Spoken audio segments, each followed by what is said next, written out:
Pengamat politik Rocky Gerung mencurigai rapat tertutup RUU TNI yang diadakan DPR di Hotel Mawar Jakarta pada Sabtu 15 Maret 2025. Rocky menilai adanya draft misterius sehingga rapat tersebut tak dilakukan seperti biasanya.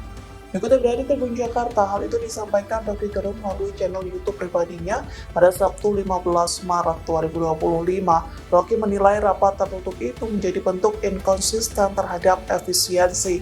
Rapat tertutup di Hotel Bintang 5 ini juga dicurigai sebagai upaya menjauhi pelibatan publik. Oleh sebab itu, Rocky menilai mencurigai adanya draft misterius yang tidak diedarkan pada publik, sehingga percakapan publik tidak dilibatkan dalam pembahasan RUU TNI. Rocky juga menyoroti soal pelonggaran militer. Download Tribun X sekarang, menghadirkan lokal menjadi Indonesia.